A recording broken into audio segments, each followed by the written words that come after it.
Hi everybody. So you can see there are a bunch of Vandas here. I'll show you. This is my new finish here. Falcata crossed with Rinco Stylist Gigantia Red. So this has not bloomed yet. There were two spikes at first when I bought this, but they aborted. And this is how all of these also have been living, right, on a Vanda basket and with some moss. Right now, since I have changed my whole setting of Orchid and Hoya collection, these get burnt very fast and they dry up very fast too. So to eradicate the quick drying process this has, I thought of potting them. That's why these two pots are here, right? What I've done is, these are just plastic pots which I have placed some heavy pebbles at the bottom with a mix of charcoal, a heavy charcoal piece, and lava rock. Or if I do not have, or if you do not have heavy pieces of charcoal, you can use huge pieces of lava rock again, and with pebbles at the bottom. I've just placed them on the media that you saw earlier. This is placed way in because there are not much roots, and I also placed a piece of root. These are the bird's nest fern root part which I have washed and utilizing for extra moisture retaining ability within the roots. So you can see it's totally dried up, right? And I've just placed it here. You can place it horizontally or diagonally or any which way you have to secure the plant in. Okay. I will, for the time being, place it just like this. Right, so I'm not squishing the roots into the media. That is the main thing that you have to be careful about. Hence the reason I just placed the roots, the plant just there. Okay. And for the new furniture cross,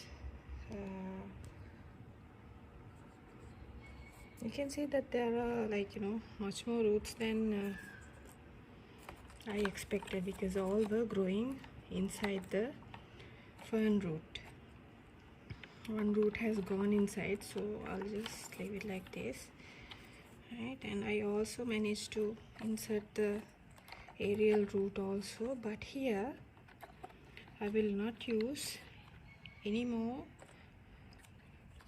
hard media such as lava rock or charcoal, but I will just place a fern root piece on the side and secure this, right? Because I do not want to squish it, right? Later on, if I do not see any dieback, then I can further settle this into the pot and then leave it be.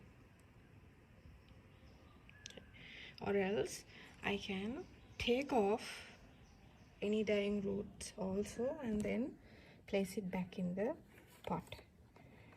Right, so the best pots for these type of pottings would be the ceramic pots, but I have utilized all what I have left for other projects and other plants. So I will use the plastic pots to get them potted up. And this, you can see that there's nothing much placed in. I just placed both these plants in one because these are one type. At least that's how the seller sold it to me.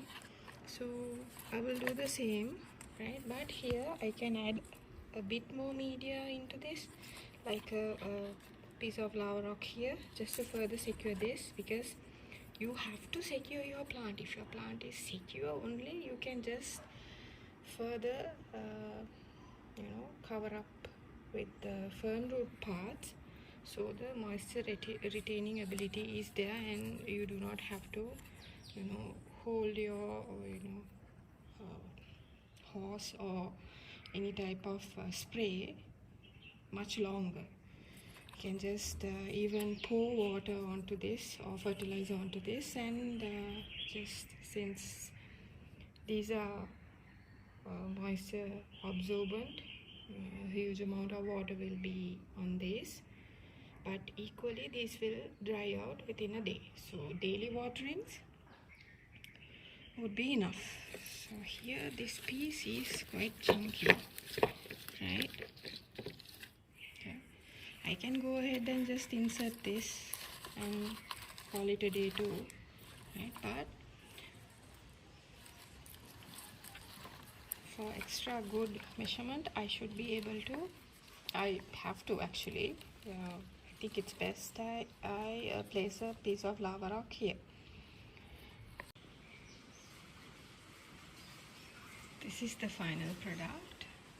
If I go one by one, the less rooted vanda is way into the pot, and I have stabilized it with the fern root. Okay, so even if I shake, the plant would not shake. So as the others, and if I come to these two, which are the same type, whatever the aerial, I have left aerial, and from the middle as well as both sides, I have secured them with some of the fern root parts, but majority was lava rock, because these two plants are heavy. So guys, these are points which you have to remember. If your plants are heavy, more lava rock or charcoal chunks has to be utilized to stabilize your plant, and later on when they settle, okay, you can add more fern root for moisture. Here I can add another piece of fern root from this side, but for the time being, since all of these went into plastic pots, I will keep them like this. I will water them each day because it's really humid in Sri Lanka and it's quite unbearable these days actually. So daily waterings are needed, but if you are using some synthetic wool or something like that, instead of using this organic fern root with the other two inorganic material, you can just water it every 2 days. Okay, so in my climate it dries off within hours, like maximum 4 to 5 hours the water would be dried off. So that's the reason I will be watering it daily. And there should be a lot of air movement. This is my Neophanesia cross, which hasn't bloomed for me yet, and this is the Ascozenda, a yellow flower you saw in my year-end video. So both of these are mature plants. This is a keiki of another Tessella Tamix, and these two are also Ascozenda but red, which has never bloomed. This, neither this or this. Okay, so I need more time to come out and water my plants, so that's the reason I've placed them here. I have tried this before, but since I had the tree, I was hanging them, so I did not need to place them on the rack. They were in ample amount of air movement, as well as uh, you know hanging outside. Now still the plants will be outside, but for a few days I will keep them near a windowsill, then integrate them again slowly. But my rack now has a 50% shade. It's kind of mosquito net, but that provides that sort of shade, so therefore that's what I will be utilizing for shade, because there's direct sunlight hitting until the evening on that rack, right? Since I will be placing them on rack for easy maintenance, that's the reason I've potted them up and added more moisture retaining media, such as the organic fern root parts, right? So the fern roots are familiar for my vandas, therefore there will not be any dieback. Only thing now I have to worry about is losing moisture and the roots getting boiled up inside the pots, which would not happen much if there is ample air movement, even if I cannot water them daily, right? So vandas need a lot of water. This way would give you the benefit of not having to water daily, right? Also the roots are exposed, and the new root tips will remain, right? So wherever there are new root tips, I was careful not to get them smashing with the medium, especially lower up, because it's quite heavy.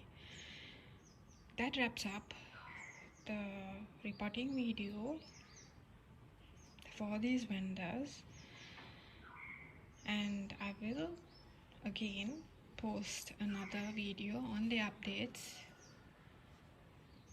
Let me know what you thought about this video, and let me know if you have any questions. I will answer them.